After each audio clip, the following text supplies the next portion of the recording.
This one for Saturn, ring on it, committed to following Friday.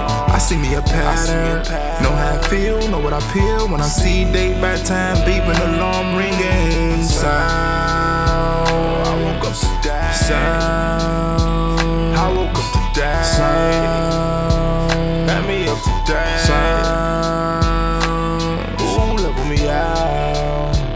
Time to play, I woke up today, ain't got no work, so I'ma play. I woke up today, ain't got no work, so I'ma play. I woke up today, I woke up today, wait. I woke up today, I gotta work, but I be straight. I woke up today, I gotta work, but I be straight. I woke up today, I gotta work, but I be straight. I woke up today, I woke up today. This one for Saturn, ring on it.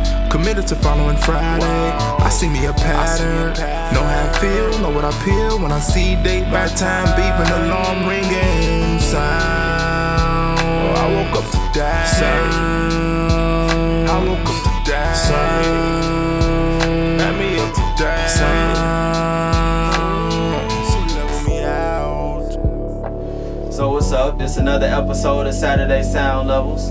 You know, I'm here once again with the man, the myth, the legend, you know, Swank. What's good, bro? What's up, bro? Look, we gotta do the we gotta do the intro, bro.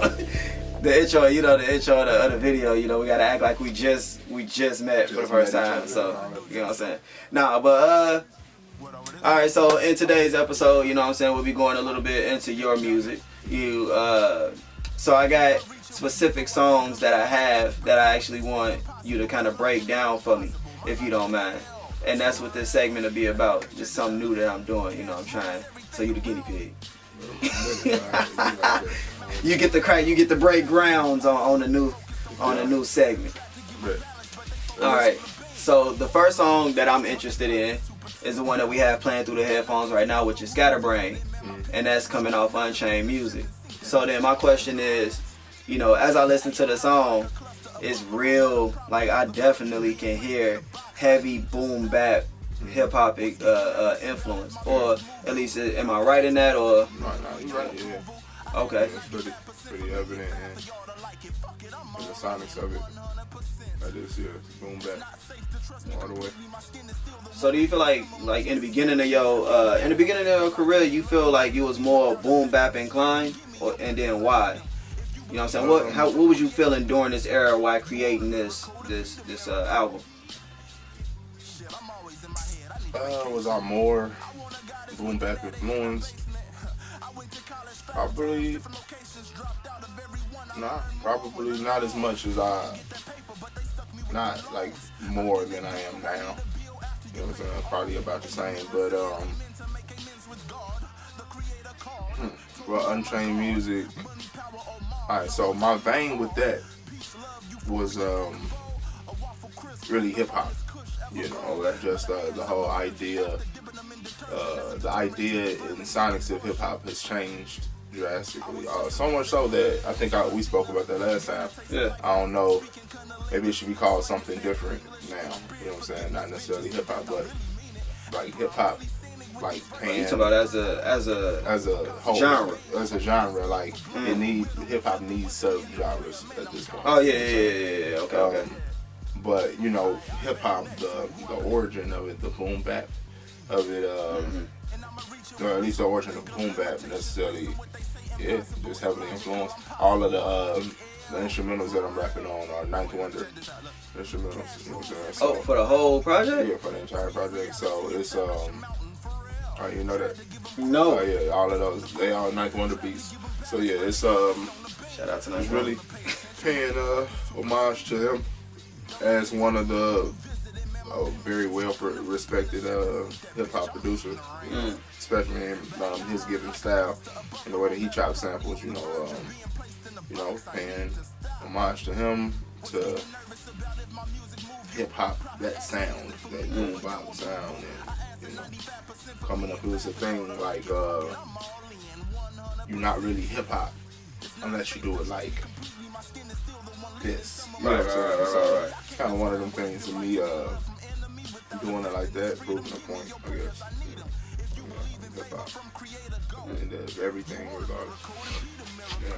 But the song itself, Scatterbrain, was really me standing in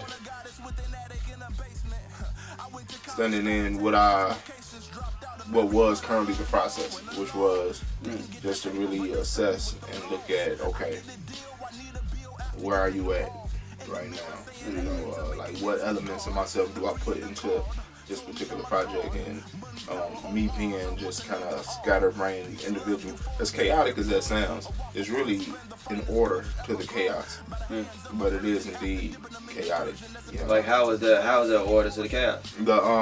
I understand it. It's kind of like you leave a bunch of stuff around the house and it looks messy to everybody else to walk in, but you know where everything is in the house. If somebody cleaned up, it's like, oh my God, where did you put this stuff? You know what I'm saying? Where did you put my lucky pencil? Exactly, but you knew that it was always there under that piece of paper. You just left it type shit. So it's that. So mentally, you know, there's an order to the chaos, but it's always chaotic up there. But this is kind of me, me vaguely embracing it enough to display it to y'all. You know what I'm saying? So whether in the content, you know, is real, it's thought. Kind of how this thought triggered this thought triggered that, and you know, that type of ordeal. So taking that and delivering it to y'all, and it's still the way it came out.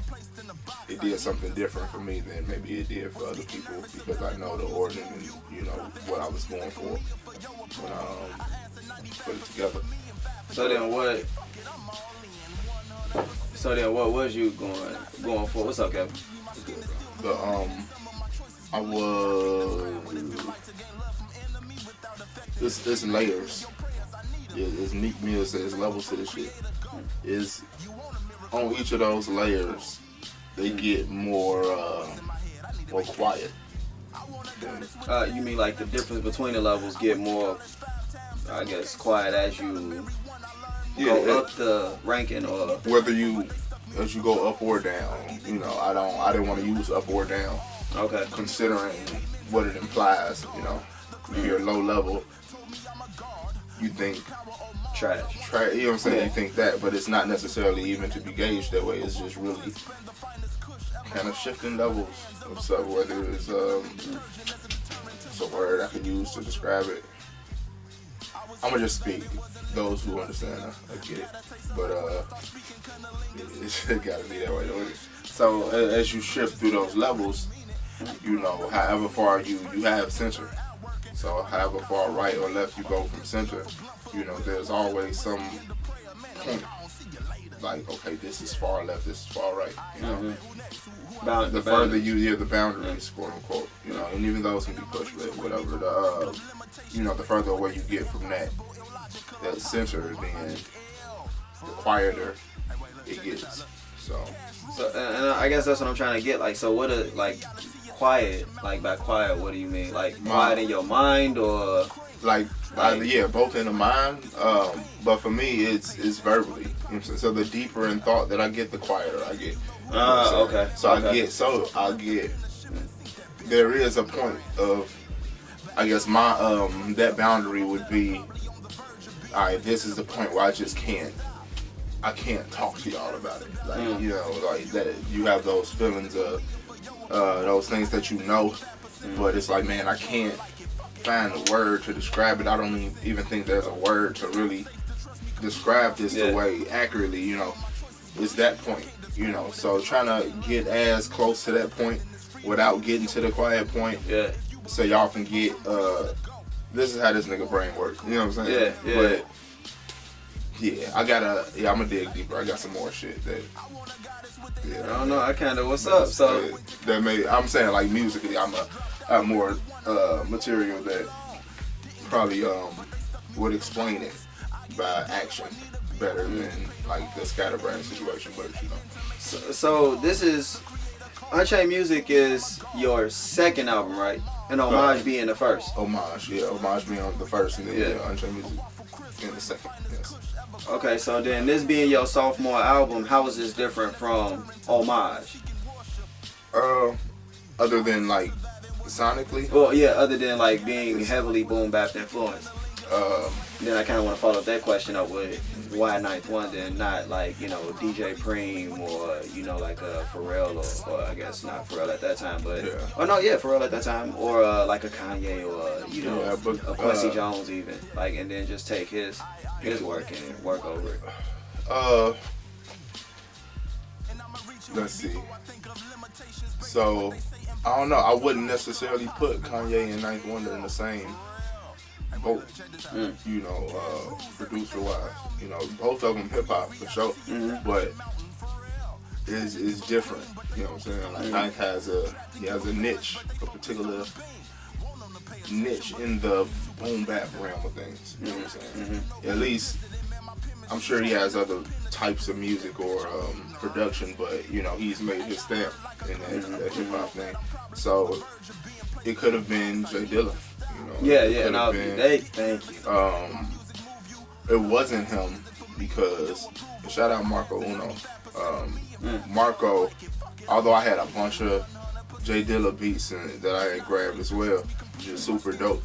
It just kind of ended up with, okay, well, Marco, he done did something to all of the Dilla beats, you know. Okay. So he took all the Dilla beats, you know what I'm saying? So it's, Dilla. you feel me? So it was like, okay, Ninth is the closest, him and Jay Dilla, they the closest thing when it comes to that particular sonic to me. Okay, because I was even thinking Pete Rock, and then, you know what I'm saying, Static. And I have songs like to them, but then they just didn't end up, all of them didn't mesh. You know what I'm saying? So even Ninth Wonder had a couple of B tapes out, or B compilations out that I had found, and even the beats on here, you know, some of them come one before the other on the tape, that same order. You know what I'm saying? So it was a matter of finding beats and creating all of these beats go. Okay. And being right on songs. So basically you put the beats together first and then wrote the song. My project. So how was the process of making this different from like the process of making Homage or Unchained Music 2 or Cloud even? So the process of making Unchained Music wasn't as different from Homage, because that was pretty much my order and go about then as well. So and those are New Jabez and whatchamacallit, my goodness, Robert Glasper, and I may have a Pete Rock beat on there or something. But you know, it's those sort of guys. They got those real eclectic boom. It's still hip hop, boom bap. You can still hear it's damn near lo-fi type of. It's dope as hell. But that process was that. So that was really me. Okay, tried this process. I liked it. Let me try it again. See what I get. You know, it was that. When you're talking about ordering shit and kind of setting up to attack the project creatively. Those processes weren't too different. Once we move on past Unchained Music to Unchained Music 2, that process is different, because at that point, I worked with one of the producers from around here, a couple of them from around here, but you know, he was sending me beats and everything. So that was more so, you know, as the beat packs came, sift through the beats. Oh, I like this one. You know, sit with it, work with it, and I come up with something that I feel is good enough, quote unquote. Then hit them up with the stems. You know, then move forward with the next step of the process. And then that very process is also similar to my process for Cloud. You know what I'm saying? It was actually like a combination of the two processes. Okay. So, again, because when I speak of it, I'm not just speaking from the songs that were chosen to be on the projects. Yeah. I'm speaking about like all the songs that were made during those particular times. So you still got all those songs, yeah? Yeah, oh yeah, for sure. We ever gonna get them? Yeah, I'll get them. Eventually, maybe. I don't know. Eventually, maybe. I don't. Well, can I at least hear them? I mean, yeah, I got you. Yeah. Okay, So,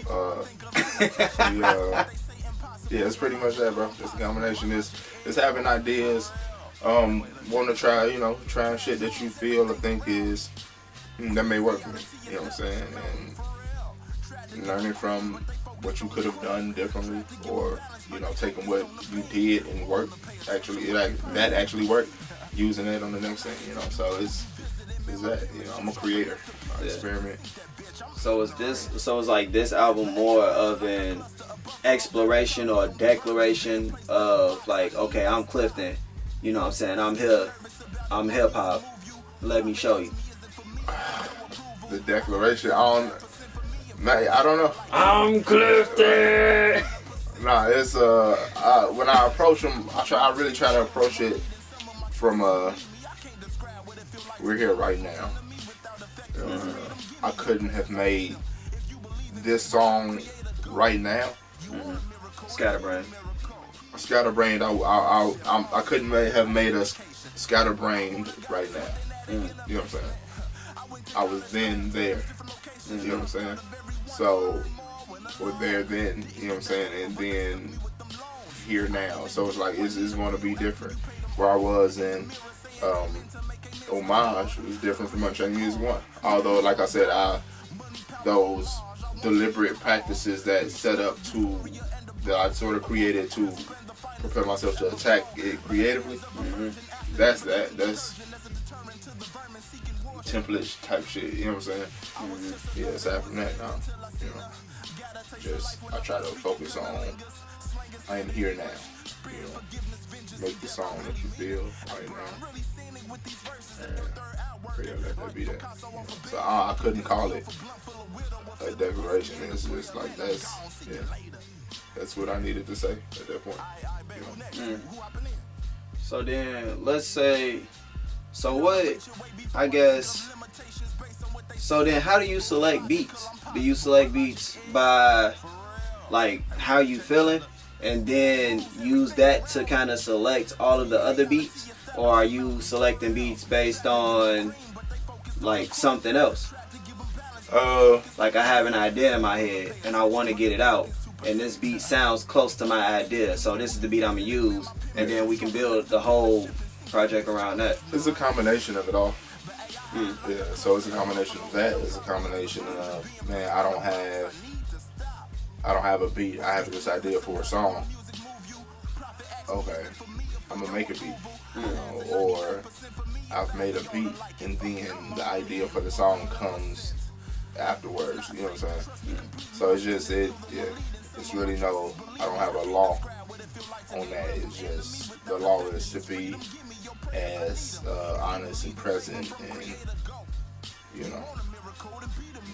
within that moment into myself when creating this shit, so that whatever comes from it is felt. But when it comes to project work, me personally, I like for my projects to sound a bit more coherent. You know what I'm saying? So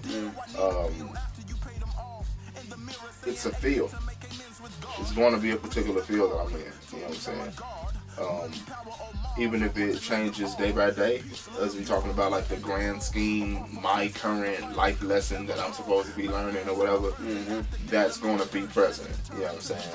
So that's going to have some level of influence in what I create. So when you go back and listen, you hear that piece. You know what I'm saying? That'll be a string. It's kind of like taking a dried macaroni shell and then taking a dried piece of lasagna shell and taking a dried piece of, I don't know, angel hair pasta. Angel hair pasta, and like these different shapes and types of dried pastas, you know what I'm saying, and stringing them on the same line.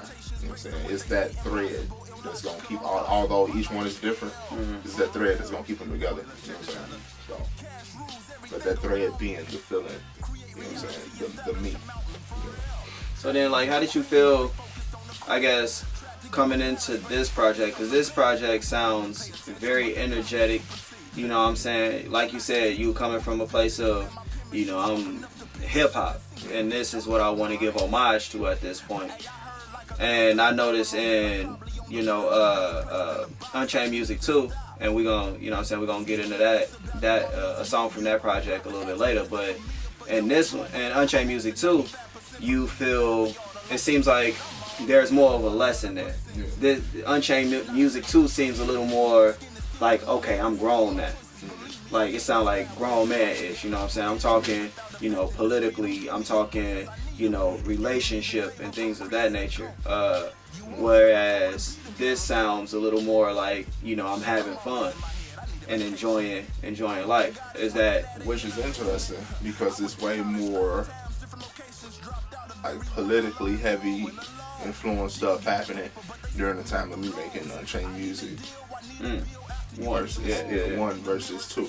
So that's interesting.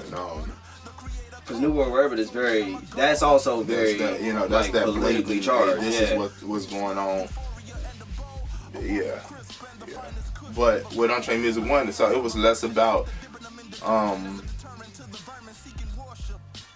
that was the balance. You know what I'm saying? That was the,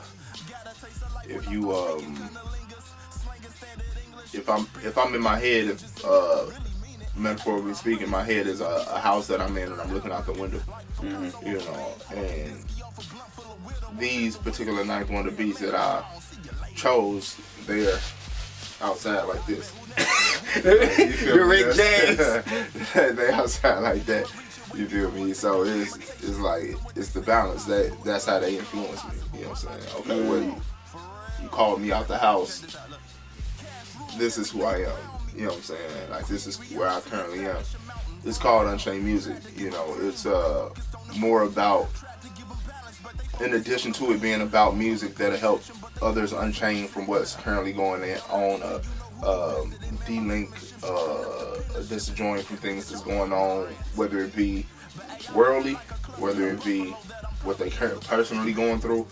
It is also me, you know what I'm saying, getting out of my head to get back to my creative side and be the artist that I am, you know, because at this point I'm years into audio engineering.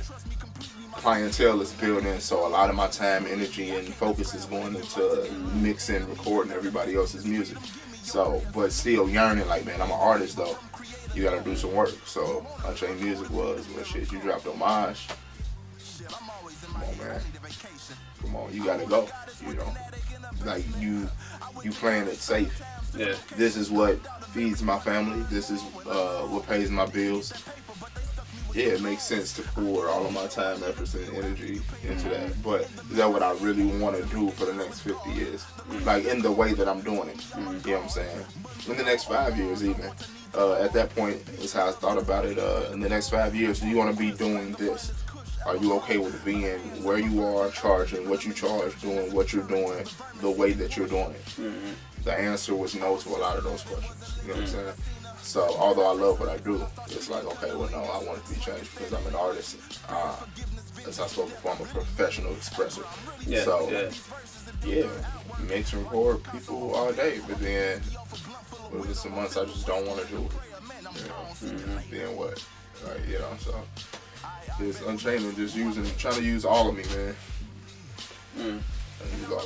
So then let's go back to the beats. Like with the beats, you said you use Ninth Wonder beats. Yeah. But I know you make beats as well, and you made beats for, and you know what I'm saying, you made beats for, oh my gosh, 3 to Fame, right? Well, yeah, that's when, not necessarily, and 3 to Fame are producer instrumental, that was his thing. Like, he made the beats, but that's when, like, my intrigue of trying to make a beat started there. Yeah, it started there. Okay, so then why didn't you use any beats on Unchained? I ain't feel like they were good enough. Okay. Yeah. Okay, so you haven't come into comfortability, but... Yeah. So, but they weren't good enough for me. That mean, like, not the beats themselves. Really good beats, you know. Yeah. Cool beats. I was selling beats left and right then too. Okay. So they were good beats, but they just weren't good enough for me. So it was like, okay. Yeah. So then, like, so I'm pretty sure now, because one of these songs that we're gonna get to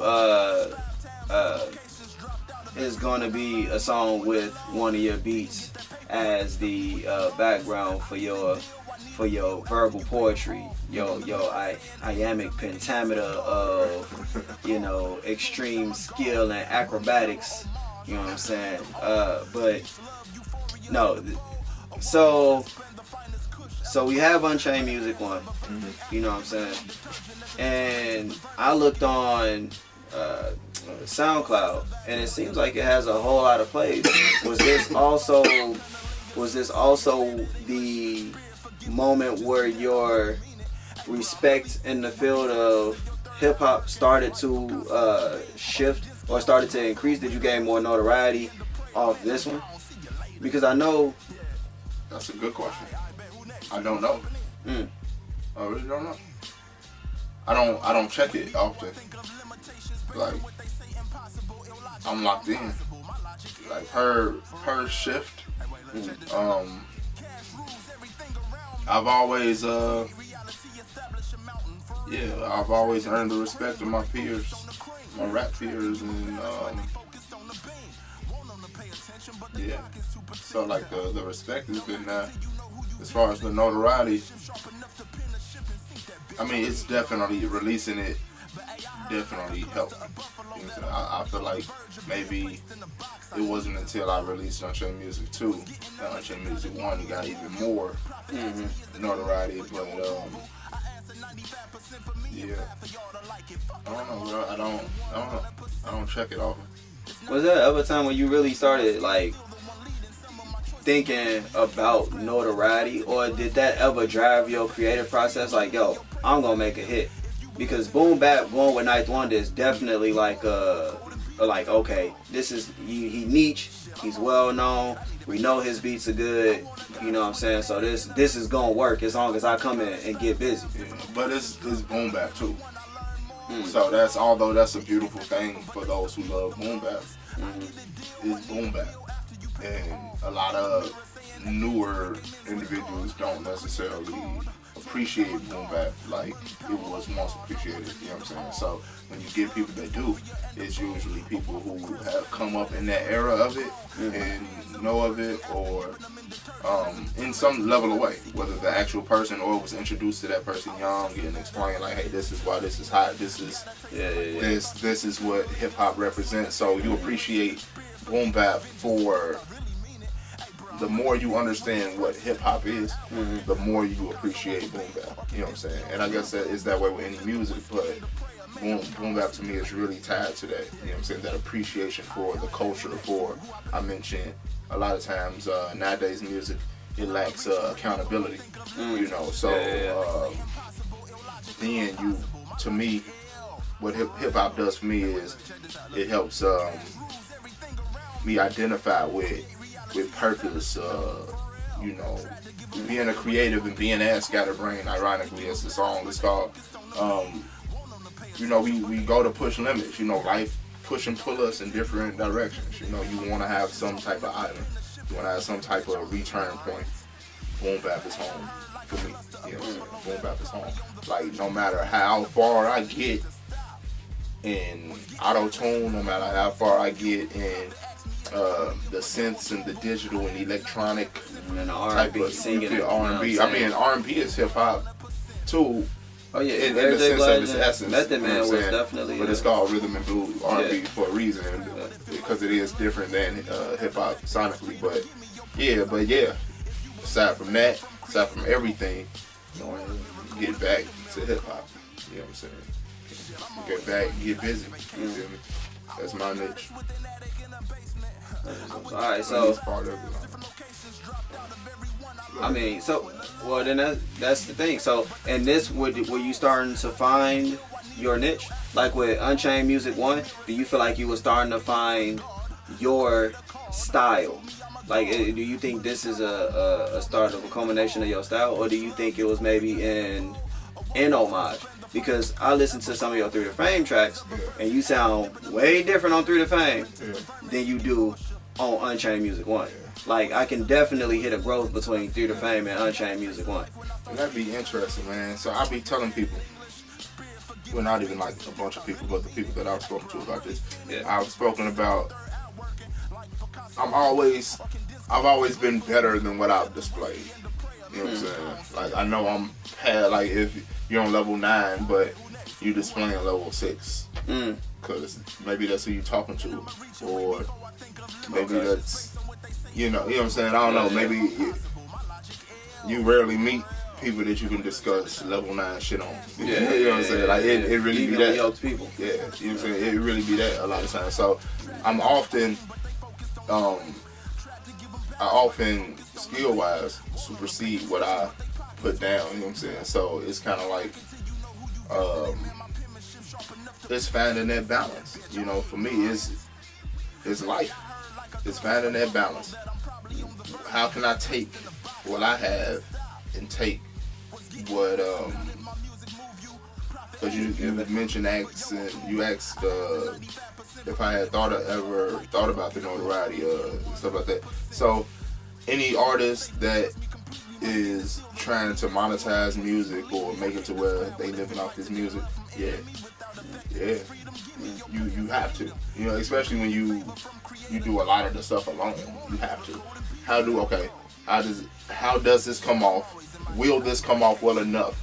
Will I have enough notoriety, which translates into possibilities to start booking venues? Think about that stuff. So yes, to answer that question. But it's because of that influence that I'll dial back.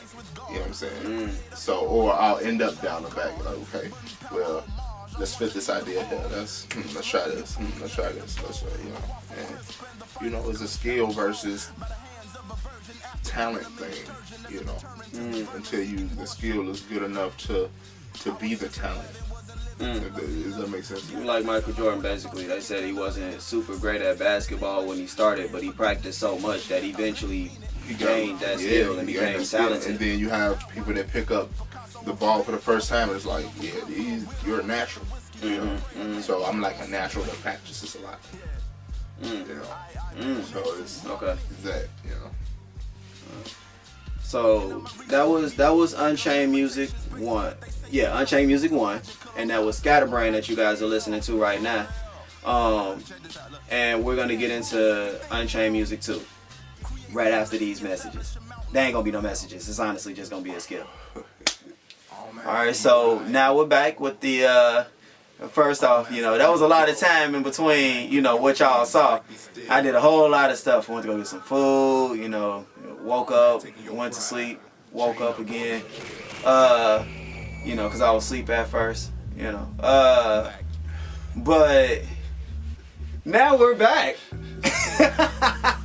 Let me quit. Nah, but so like we were talking about Unchained Music 1. You know what I'm saying, and the mindset behind that, and a little bit of how you chose the beats and things like that. And so now let's move forward in time to Unchained Music 2. So now, you know, Unchained Music 1 is completed. You've made it, you know, created it, you know what I'm saying, and put it out to the public. It got its hits. Now you go in to make Unchained Music 2. So, like, when making Unchained Music 2, did you have anything in particular that you had in mind when making Unchained Music 2? And then did you want to make it different than Unchained Music 1? Like, did you purposefully make it different than Unchained Music 1? It's purposefully, sonically, you mean? Yeah, sonically. Definitely, it was purposeful. Because the bars are still, you know. Yeah, so it's, so it was definitely, thank you, I appreciate that. Yeah, it was purposeful, the sonics, and then, I guess the influence of Unchained Music too, it's always multiple things, but one of the main things that I wanted to unchain from was how I felt about the situation going on with my oldest daughter, between my mother and I. So yeah, that was just real stressful and all of that. And it's like I have been dealing with it for so long, you know, just to add context to it. Just the custody battle case thing, the typical keep away shit, you know what I'm saying? Like all of that type of shit.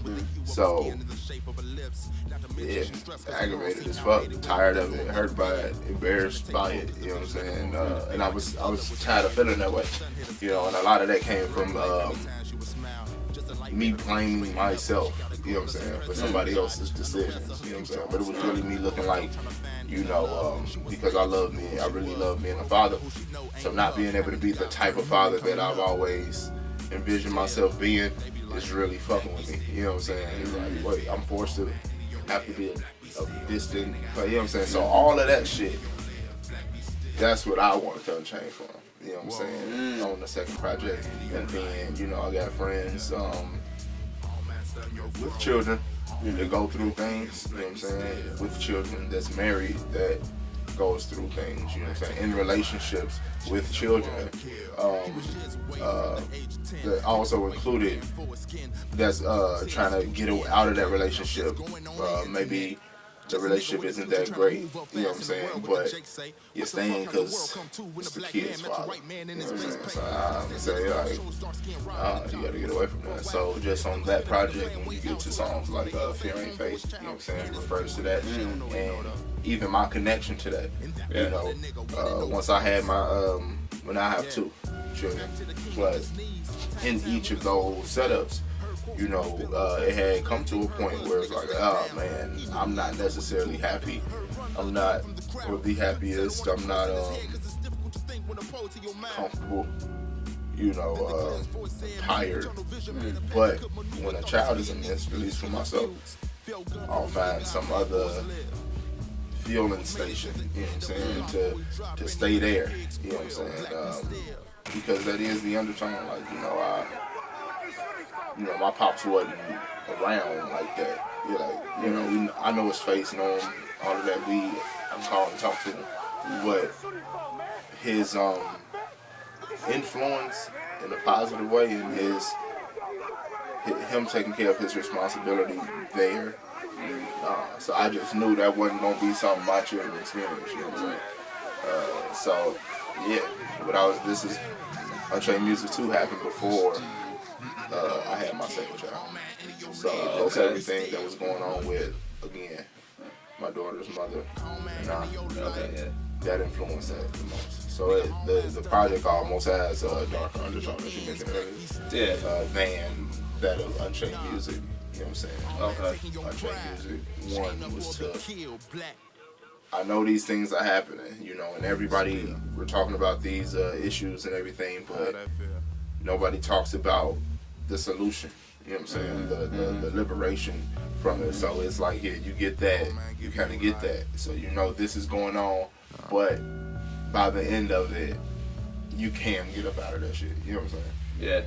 So, so then throughout the mixtape, throughout the album, that's the journey that you took us on, starting off with Still, and then ending as you did, you know what I'm saying, did you want to take us purposefully on an arc, basically starting from one point and then ending, or did the tracks just, you know what I'm saying, stack up like that?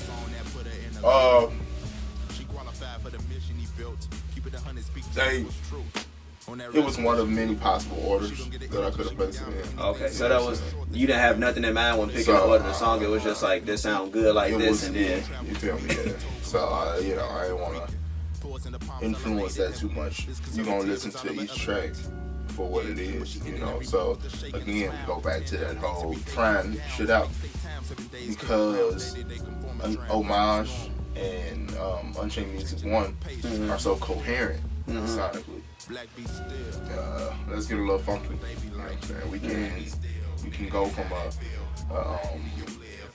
my goodness, what's the name of it? From a Still to a Mirror's Regret to a whatchamacallit, Miss America. Yeah, or an Almighty Box, you know what I'm saying? But Miss America is like the for the loop, she mess with, you know what I'm saying? That's different than that, you know what I'm saying? But it's all coherent because it speaks about influence, like whatever it is that influences this particular person that they're chained to. You know what I'm saying? That you may wanna, you chain to it so much that it's unhealthy. You know what I'm saying? Because a healthy link is okay. Synchronicity is that point. So then so do you feel like Unchained Music 1 was unchained, like helping others to unchain from themselves, and you're still unchaining, but it's more geared towards helping everybody else. And then 2, It's more towards like I got something to touch on. Yeah. But okay. y'all can still. I'm still happy to help y'all, but this is what I gotta get off. You know what I'm saying? So yeah, and as much as I can because I'm a pretty private guy. You know what I'm saying? So it's that be really standing in the way of things sometimes. You know what I'm saying? Or some of it influences some of the decisions I make musically. You know, you want to give y'all, you get the truth, you know what I'm saying? You get it all, but can't get you too much, you know what I'm saying? You all of my shit, you feel me? So I be liking that. A little bit of distance between yourself and the people. So, like, but was it kind of like, because, you know, like I said, Unchained Music 1 was more geared towards everybody else, so you didn't necessarily have to be as vulnerable. But then Unchained Music 2, you're really digging into it. Like, you really dug deep into it to the point where it sounded like when you was on Miss America, when like you was on that track, it sounded like I could feel the pain. Yeah. Like, I could honestly feel the pain when you was... I don't remember the words exactly, so forgive me. But, like, it seemed like you was really screaming from a deep place. You know what I'm saying? Yeah. Like, so, was it kind of scary being that vulnerable? Or did it come off just, you know what I'm saying? Not at all. Like, I'm that vulnerable in these relationships that I end up out of. You know what I'm saying? With stories and experiences to share with everybody. Yeah. I'm that vulnerable. Period. You know what I'm saying? With my family, you know, I was gonna say with my friends, but yeah, it just depends on how close I am with each friend. You know, I don't talk in certain depths with all of my friends. You know what I'm saying? But for the ones that I do go into those depths with me, yeah, for sure. Like, I'm that vulnerable. Period. It's just. For me, it was a matter of being that vulnerable in my music to put out for people that I've never ever fucking met before at all, to know all of this shit. You know what I'm saying? Like, you feel me? So it was that, being that vulnerable in my music. You know what I'm saying? So was there any obstacles that you had to overcome, like when making Unchained Music too, as far as like within the creative process or within the track, like choosing the tracks or the beats or anything? Because I noticed this one, you said Ninth Wonder beats was, you know, for the previous one. This one is produced by T. Clark and I forget the name of the guy's name. Why did I forget his start name? with an L. I forget too. I forget as well. I forget his name. Cause I know T. Clark. I know T. Clark produced most of those tracks. It seems like. Yeah. He has yeah, he did. So it's as far, like I said, as far as that process, it was getting away from like, yeah, this is not going to be cool, super cool. You know what I'm saying? Get away from that, you know what I'm saying? It's the original thing. Like, I want to give them all of me. You know what I'm saying? It's like I'm still figuring out how to give you all of me because I can only say so much. You know, there's only so much that can be said. So it's like, just even in this particular journey with those who are avid listeners of Swank, is, hey, we grow over here. You know what I'm saying? There's growth and development in every sense of that progressive context. You know what I'm saying? You gotta, you can't come and expect to get it all right now. You gotta put some time in. So you gonna grow with me? You feel me? If you're that interested in seeing where it goes, grow with me, and it just so happens you can get something out of it. You know what I'm saying? Even if it isn't for me face to face personally, you know, you can get something out of it. You're going to get something out of it. You know, some people more than others. You know? And that's it seemed like that's a theme. It's like, or can you at least speak on that theme? It seems like a lot of your projects have that type of depth to them, where it seems like you're extending a helping hand out to people. Is that a part of your, you know, what you kind of take into account when creating projects? It's like, okay, I wanna have something that is going to aid you know what I'm saying, aid in somebody's life, aid somebody in, you know, getting to the next level or helping them out? So less about it's interesting because I do not I be trying to find my own, like, I be trying to get away from that. You know what I'm saying? Like, people get so much of me in every other aspect of it, of myself at least, you know what I'm saying? Whether it's me physically helping, whether it's, you know, being the shoulder to cry on, the ear to listen, you know what I'm saying? Whether it's dedicating time, energy, thought into more quote-unquote worldly solutions, but on a scale that I can actually get up to date and go influence, like whether it's around the city or whatever, you know, even if it's, you know, I've been as angry as anybody in any impoverished situation has been, you know what I'm saying, but to still be able to think of the other person, like, okay, yeah, I'm in this situation, but I'm gonna go fuck up somebody else's shit that it may look like they in a better spot than me, but they may be struggling in their shit too. You know what I'm saying? They working hard for their shit too. Like, I'm gonna go rob that motherfucker or something, you know what I'm saying? Like, nah. So how do I, it's a community, you know, this is the community. How am I to be an asset to the community, you know what I'm saying? So because people get so much of me from that, and then just from my, like I said, my everyday, my children, my family, my friends, my everybody, music itself is kind of like, everybody keeps telling me, man, you gotta do something for you. Like, alright, shit, what I'm gonna do for me?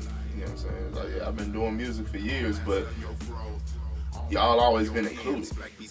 You know what I'm saying? Like, y'all always been there. Y'all always been a reason to, you know what I'm saying, to be able to influence or in a positive way, to help. You know what I'm saying? I've always been there.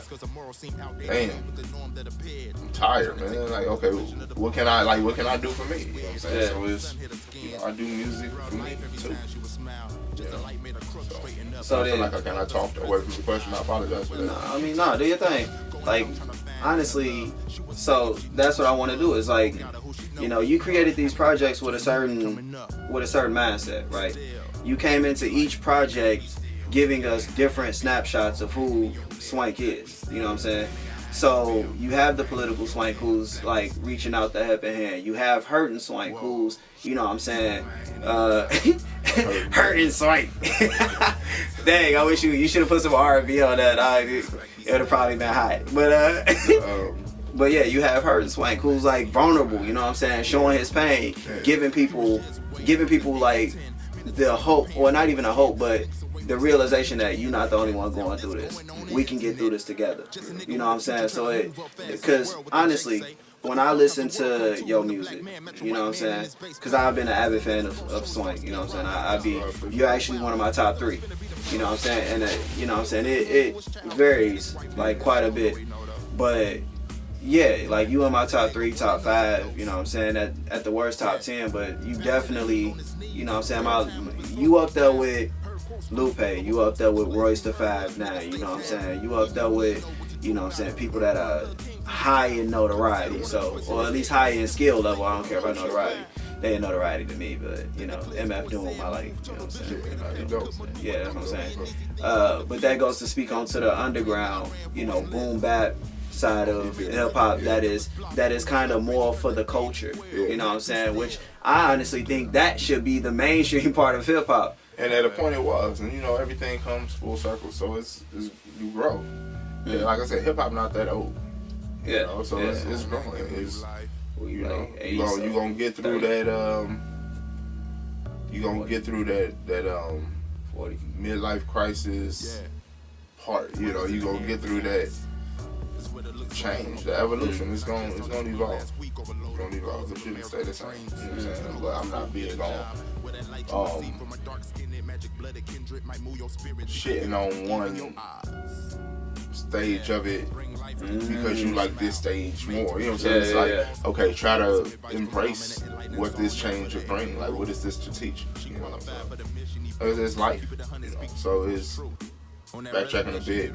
Yeah, that they aren't necessarily themes. I'm glad you mentioned snapshots. You know what I'm saying? Because it's that, like, that's all I could really give you. You know, I could give you this snapshot, and then I gotta keep going. I gotta keep moving on. You know what I'm saying? So especially when it's like heavy pain and shit, I don't really imagine anybody in their right mind to want a motherfucker to hurt. Yeah. You know, so it's but it's responsibility too. So even me as a man, is my design and job is, although I know I have feelings, I got emotions and all of that shit, I gotta keep pushing. You know what I'm saying? I'm no rock. I gotta still make shit work and make shit move, even in the midst of feeling. You know what I'm saying? So yeah, I'm just the nigga that's gonna take them hits on the chin, and I can definitely articulate it to you. But you know, we're gonna keep moving on in the same light. But I can articulate it to you. You could possibly not have to take this particular hit on the chin. You know what I'm saying? So, yeah, you know, serving my purpose, man. Trying to each one teach one. So you spoke on evolution, and you know what I'm saying, evolution being one of the things that shouldn't be shat on, so, or at least that shouldn't be dismissed. You know, and the stages of your evolution shouldn't be necessarily ridiculed or looked down on, because it's all a part of the natural progression and natural growth, and it could lead to, you know, you being great, right? So, you know, think about evolution, you know, and evolving and devolving, and you know, moving around the spectrum of feelings and things of that nature. We can move on to your next album, which comes after Unchained Music 2, which is Cloud. You know, and that's something I actually been wanting to know about Cloud. You know, cue music change. So that's something I actually wanted to know about Cloud, which is, what does Cloud stand for? What CLOUD? What does it stand for? So I'm not. I knew I was gonna get asked that at the point. I will not give you the answer though. And the only reason is because I hadn't decided. Like, I had a list. Of acronyms before. Yeah, I couldn't decide. Which one. So it's I left it open. Is it could look over ugly dummies? That's perception. You know what I'm saying? So if you perceive it that way, like that, you kind of get to test yourself. Like, you know, what does this mean? What would I put there? Oh, this is what I would put there? Yeah. Can't lose over understanding destiny. Yeah, you can't. You know? So cream, licorice, onions, something that starts with a U, and a didgeridoo, and I don't know what that can be funny. Look, I mean, whatever. I don't know what a didgeridoo is. It's open, you know. But me personally, I hadn't put a definite, hey, it means this, because I had so many options to choose from. Like, I'm not choosing. And because that was something I actually wanted to speak on before we get off into Motivation, which is the track that I actually wanted to speak about on the Cloud album. It definitely sounds very, it sounds a little more radio friendly, and but it sounds good though. Like, it doesn't sound like you try to go outside of, you know, your norm, or I wouldn't even say try to go outside your norm. It don't seem like somebody else. Like an attempt to be on the radio. Right. It sounds very genuine to Swank, and very very genuine to Swank. Yeah, definitely. I appreciate that. And so yeah, it's what's the question? What is it? What influenced it? Well, before I actually get into Motivation, because you know, Motivation I think is another snapshot of Swank, which is like, you know, freaky Swank. But before we get off in the horn dogs, like, let's go back a little bit and kind of speak on each of the art pieces within your that makes up your album covers, right? So you have Unchained Music 1, which is, you know what I'm saying, the hands writing on a piece of paper. Then you have Unchained Music 2, which is it's a picture of the Statue of Liberty with somebody hanging off of it. Yeah, it looked like a body being hung off the side of the crown, and and I think some cuffs or something like that. I forget. Looking through a padlock. Oh, look at yeah. Padlock. Yeah. And then on Cloud you have once again, you know what I'm saying, a piece of paper with Cloud written on it, and then what does it mean to you written under that, which I was hoping that even the creator of Cloud actually had, you know what I'm saying, something that he was gonna give to us. No, I feel you. You know is that another cast of the cast of the line to try to fish it out of me?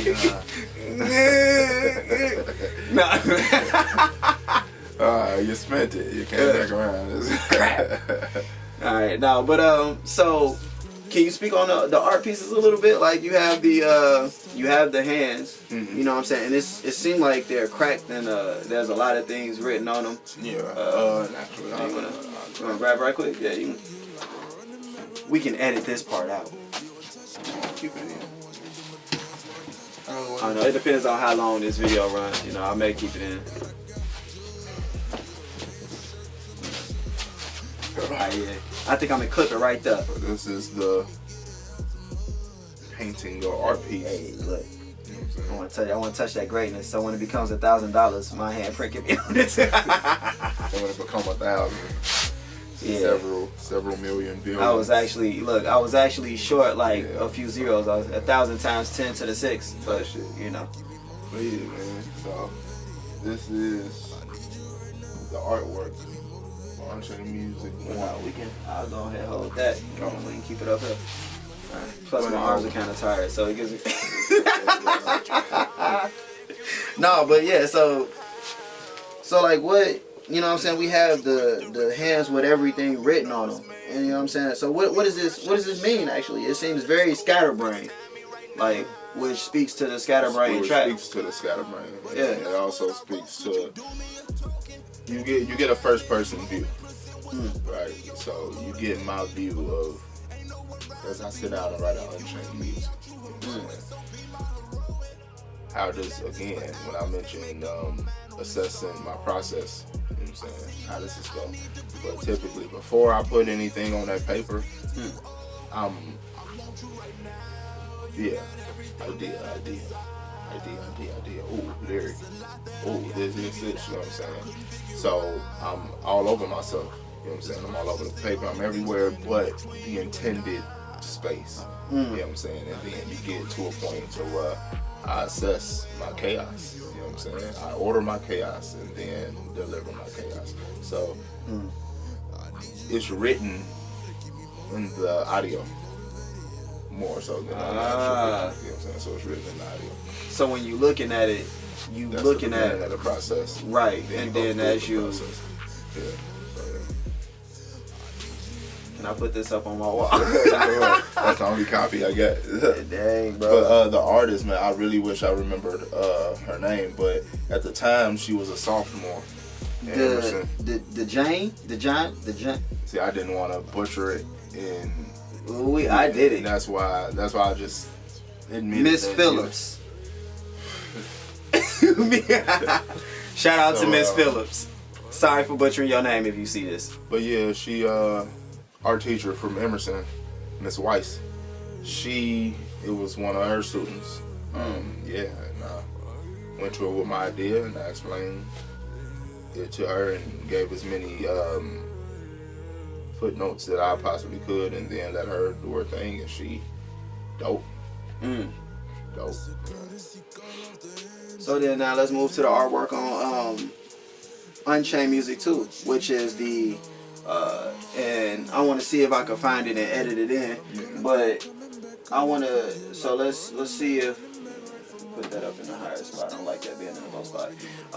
So like let's speak on Unchained Music 2 and that artwork. Simple red background. It's less colorful. It's less busy. It seems way cleaner than this more scatterbrained piece. So now you have the clean red background with the like orange, dark silhouette. Orange. So yeah, you get while I had more creative influence on this piece. On that one, the very same person, T. Clark, that produced a lot of the tracks on it. You know, because he embodied the music and created what he thought that created what he thought that looked like. So with that, it's a thing of my interpretation of that artwork comes from him sending me an idea of his that I like a lot. You know what I'm saying? So at that point, and again, that was done post music. So it's like, Oh, so you made the whole album first, and then you gave me the art piece. At least 60% of it. Enough of it to know I had enough of those songs done to know, like, hey, these are going on there.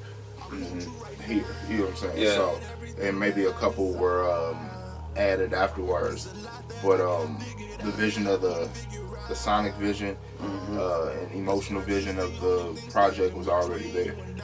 So yeah, but you know, he implemented his perspective. It was a perspective that I thought was really interesting and really cool because with it, it's on paper. That image is on paper, but the paper is crumbled up, and you can see the folds and like somebody crumbled paper and then spread it back out. I mean that, you know, that speaks to everything that I said influenced Unchained Music too. Is I want to get rid of these things. You know, I really want to get rid of these things. So what do you do with ideas, or when you're done with them, whatever, your food paper wrapper when you're done with it, you know, you dispose of it, and it's like, wait, no.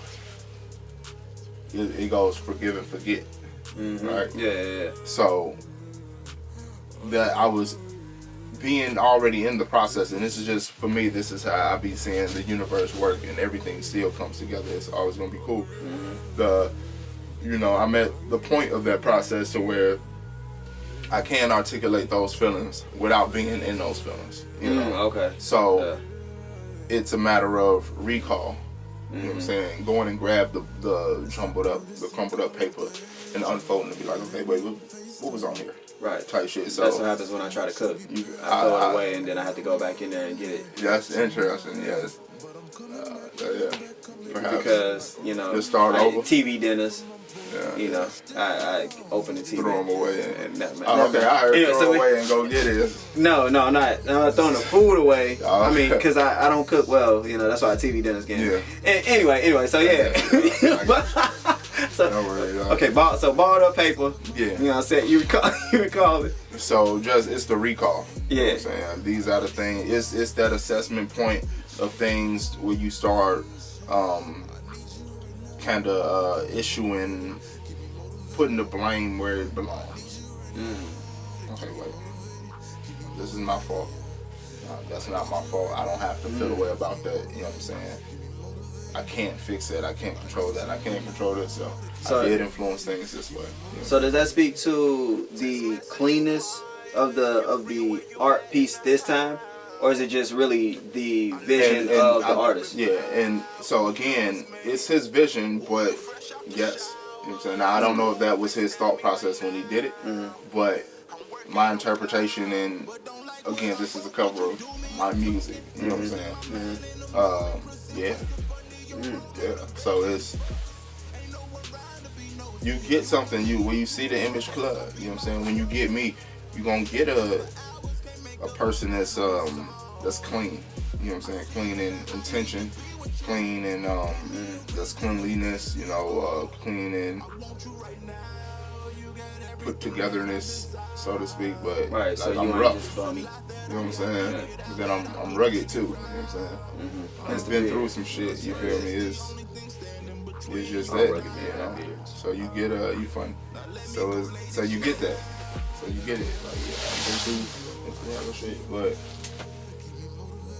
yeah, you still gonna get a clear image out of it. You know, it's a lot of and that's a couple of ways to look at it. But so then now we move towards the cloud piece, which is, you know what I'm saying, the paper with the acronym written on it. And you ain't gonna tell me, so you know what I'm saying. But you purposefully ask at the bottom, what does it mean to you? Yeah. So, you know, that is a piece that is I notice in art, a lot of artists use art abstractness, you know what I'm saying, to kind of get you to think and force you to use your imagination to interpret the art in a certain, in whatever way. Yeah. In your case, you have a very clear picture that's not necessarily abstract, but the idea is more so abstract. Was that done purposefully? Like, did you want people to start inserting themselves into your art? Yeah. So, what does it mean to you? You know, the overall tone of Cloud. That influence was okay. I had made some pretty. I made some pretty good changes, you know, coming out of depression, coming out of just all of these very low-bearing emotions. Coming out of those things, I was in a good space, you know, a really good space. And simultaneously, I had met what ended up becoming my second daughter's mother, and met who, and ended up becoming my second daughter's mother. And with that was, and with that is, you know, relationships come with highs and lows. You know, so the things that I was learning and practicing, and the ideas that I was practicing, you know, this is me loving, like, all of that depression didn't happen. You feel me? So it was proud of myself. I was really proud of myself in a relationship. And so with all of those things and going through what typical relationships end up going through, things heading the way that they began to head, started feeling really heavy about them, you know. Almost so much so that it didn't make sense. A lot of the things that I had ended up feeling didn't, or was led to feel, didn't make sense with prior conversation that was had, you know what I'm saying, betwixt the two of us. And that's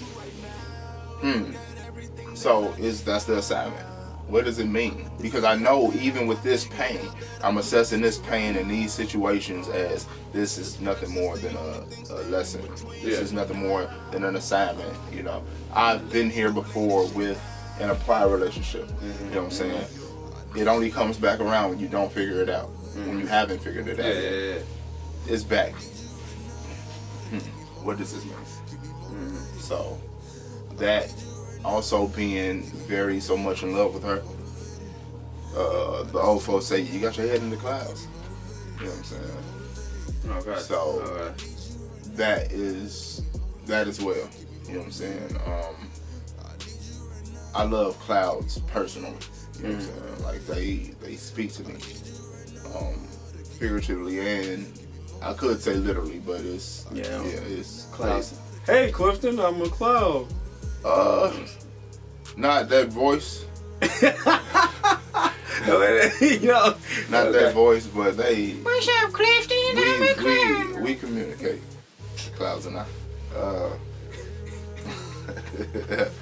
Yeah. So it's a lot of things that come together to make Cloud. You know what I'm saying? Yeah. So just knowing that from the aspect of love, from the aspect of just my connectivity to the universe and me, the cloud speaking to me, and connectivity of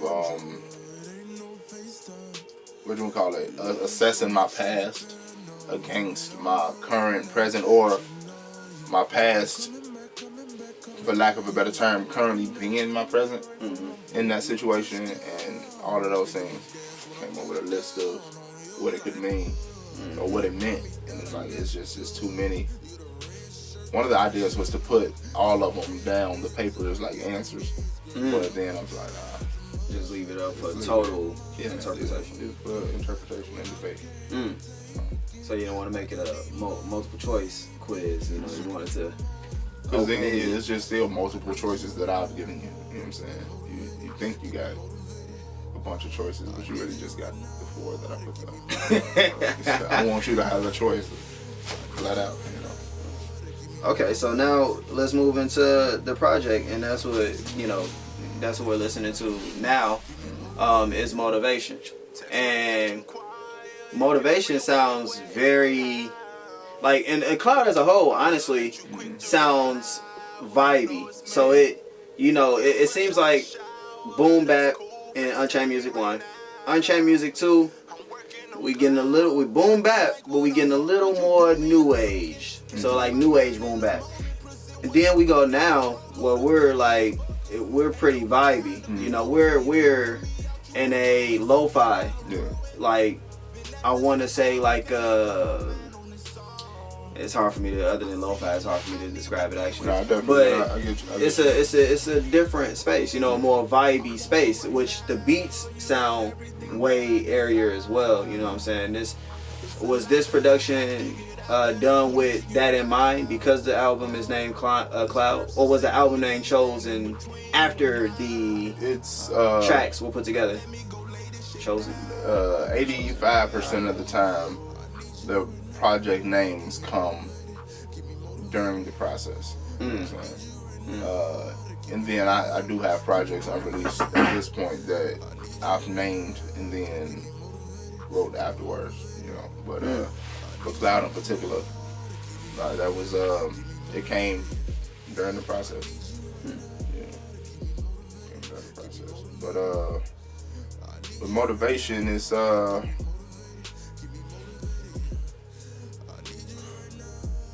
yeah, like it's Freak Body. It's not necessarily even. But it ain't Almighty Box 2 Freak Body.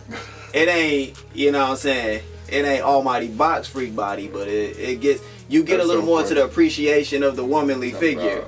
And Freak Body. You know what I'm saying? Hey, guys, if you have not, so Unchained Music 2, listen to Almighty Box 2. And then listen to what was it? The Captain Hook freestyle. Then you'll understand when I say Freak Body, you guys will understand it. But nah, that freestyle was definitely some Freak Body shit. Is what you call it. But it's appreciation, man. It's appreciation. like for I have a very deep, intimate relationship with life. You know what I'm saying? Like, literally. So, women are just beautiful. They're just so fucking beautiful. They, when we start, I guess, bringing into fruition interaction with life, these are the life bearers, you know? Why did you spell These are the life bearers, dog. Yes. They cold. And you want to interact. But no, like... Yes. Yeah. You know what I'm saying? Quite simply. Context ranges, for sure. But yeah. But no, it definitely... So, like, when you listen to track 1, she started it. yeah. That's definitely more of the physical appreciation of, That's having fun. That's right. That's relationship freak swank type shit. Okay, You know what I'm saying? okay. That's cause that's really what that song is. Queen was laying on me, playing on my life, complimenting it because she was there when shortly after I had got them twisted. Got them started my journey. Period. You know what I'm saying? She was there shortly after. Me a high five and can. You feel me? So she done seen them from this, and now they that. It's like, oh shit, Yeah. that shit going. You know what I'm saying? You gonna keep them and all that extra shit. So it's that shit, and then we leave the crib. We on a store run. We very so much in love, very so much enjoy each other, and this shit. Let's get to it. Let's get to it. All right, listen to that. She started it. Track Track 1, Cloud. You know what I mean? Jiggy. Yeah, but then, so, like, and I say this, you know what I'm saying? I'm saying this all in jest, you know what I'm saying? But, on track 3, it seems more of like the spiritual appreciation. I need you right now to get me motivated. So there's a physical appreciation that's there, but then it seems to speak on more of the emotional connection that you have. Yeah. And then, so So then what? Okay. I'm sorry. So no, go ahead. Yeah, and it does. So it's that track's interesting because I remember it being I wanted her to hear me. You feel me? Like I wanted her to hear me.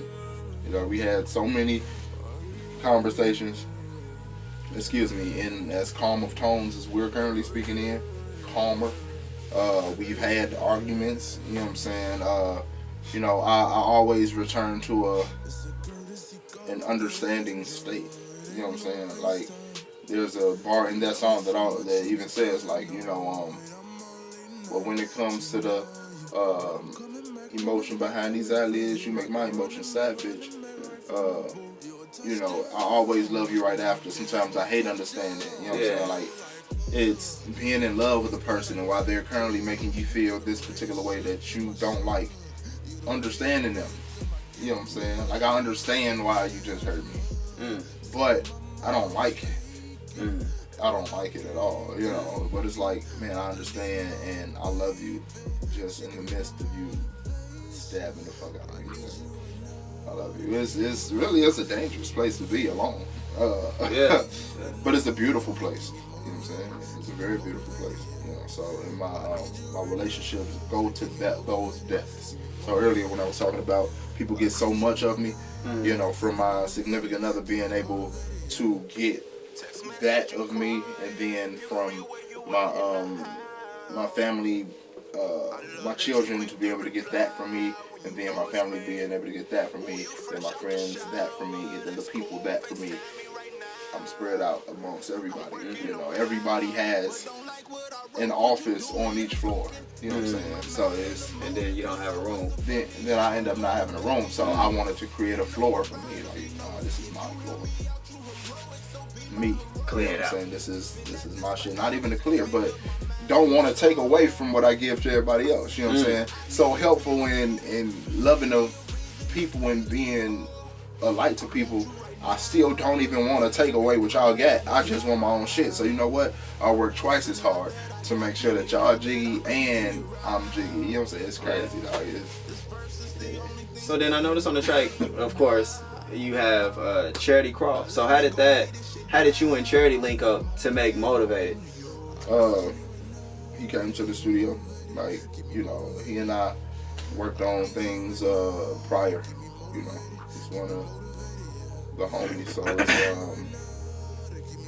we work, you know what I'm saying, we talk and shit like that. So he just so happened to be in the studio that day during the process of me working, and yeah, that was one of the beats that we had ended up pulling up, and yeah, it just happened.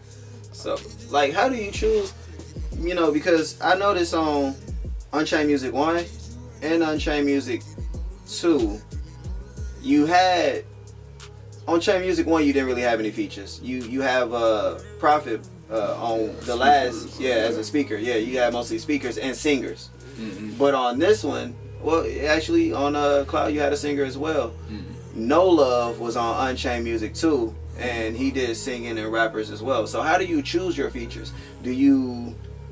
For your albums, do you like working with certain people, or do you like to, you know, how do you choose the people that you work with?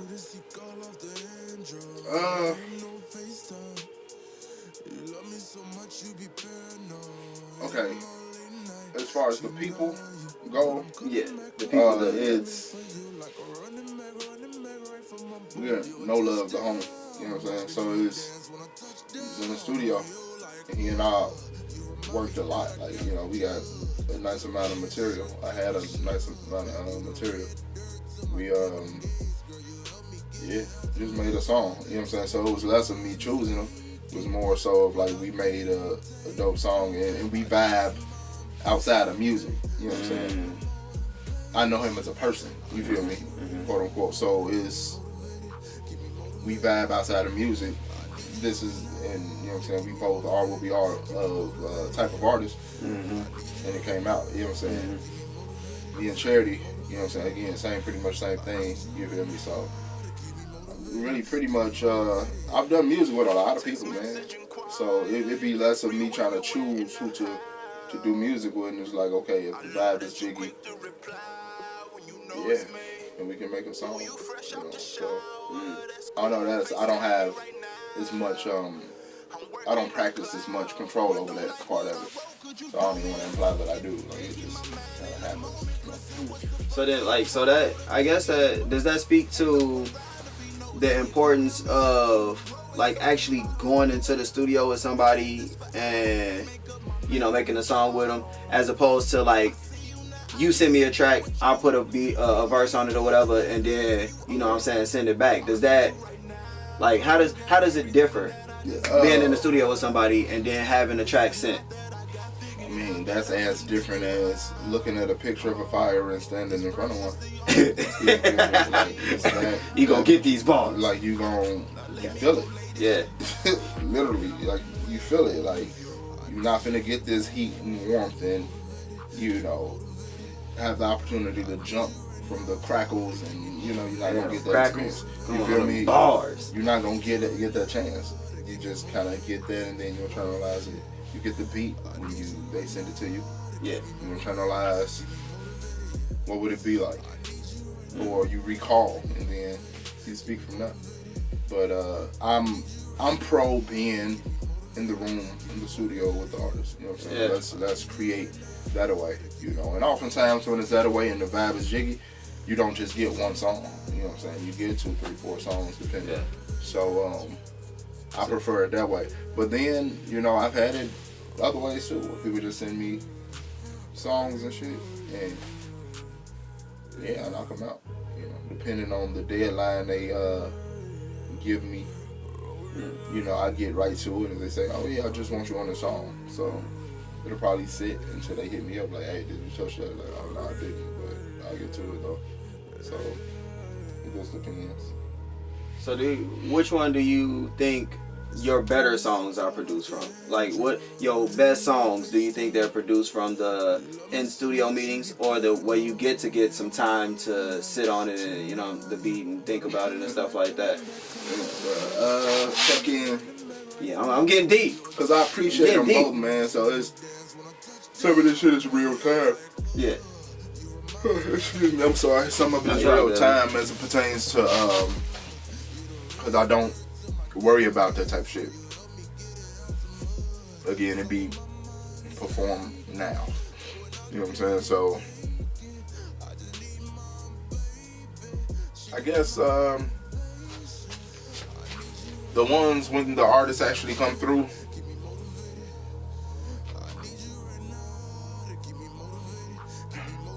I really like those because it's pro and cons to this, man.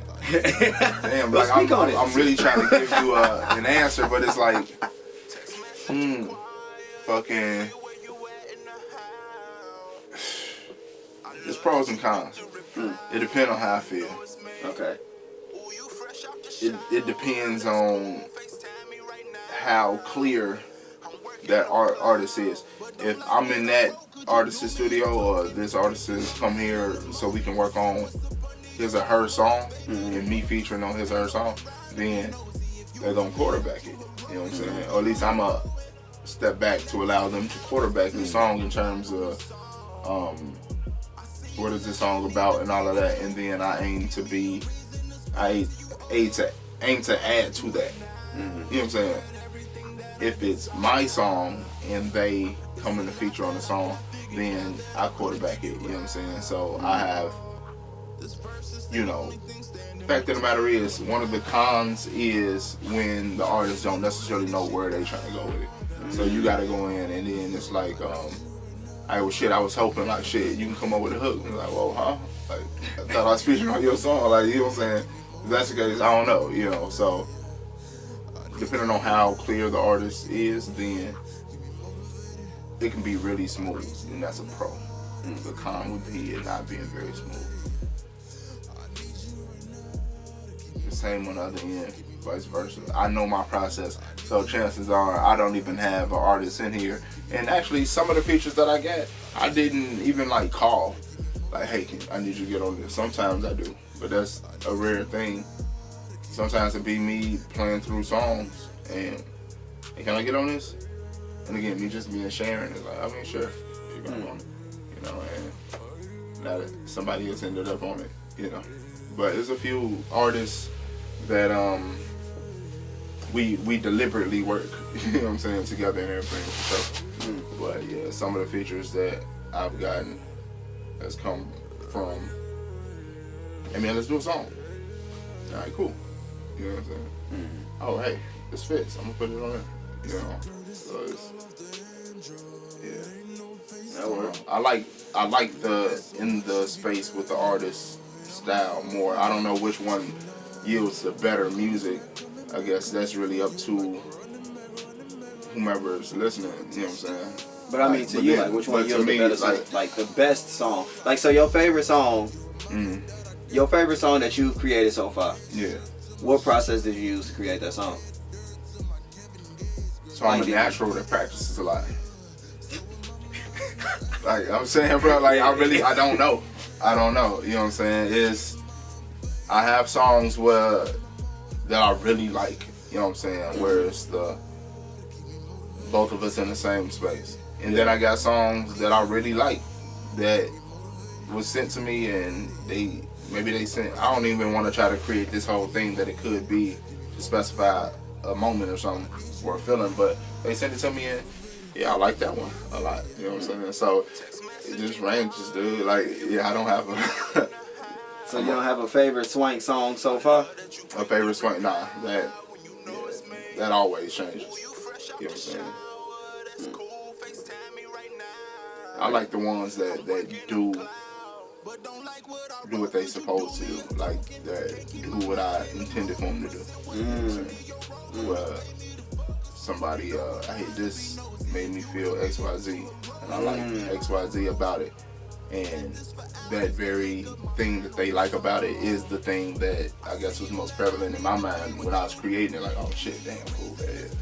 They like that shit. You know what I'm saying? You recognized it type shit. Yeah. You feel me? So cool. Like, I end up liking those the most within that phase because I work so much. So it's like. And so do you like? And you just said you pretty much find joy when people like the songs as they're intended. You know what I'm saying? Or see what is intended in the songs. Do you find it rewarding, or do you create sometimes hoping that somebody will be able to figure out all of the codes and metaphors and stuff that you put into? I think that'd be jiggy. I don't create like hoping that they will.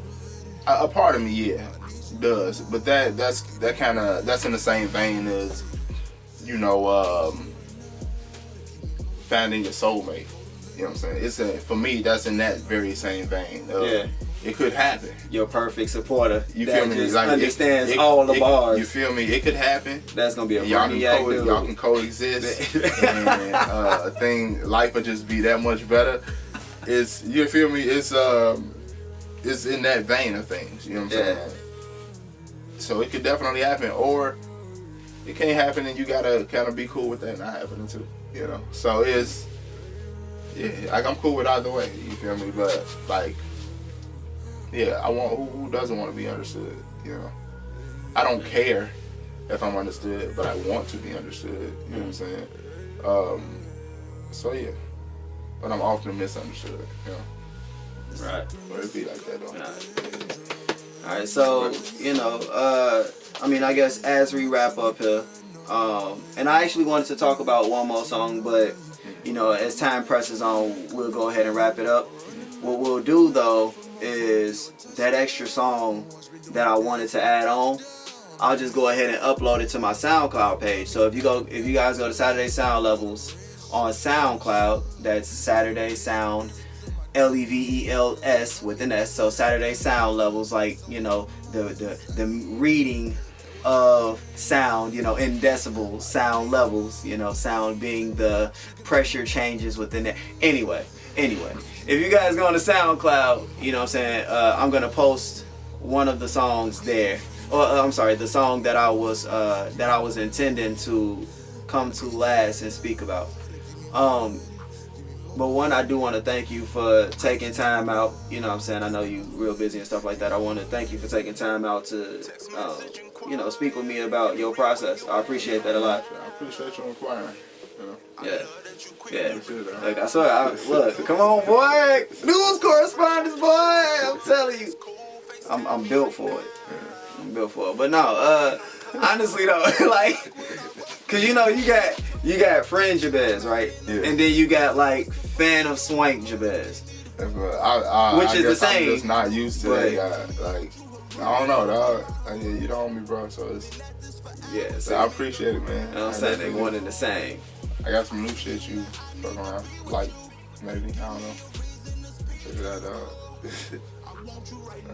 No, but yeah, I definitely want to hit them tracks. Cause I dang near want to.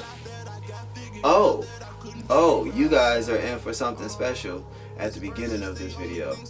I have a new intro, and of course you would have been unheard about now because it's the end of the video, right? But just so you didn't say that I didn't tell you, I told you. Alright, but I think at this point we gonna call it a Rizzy rap.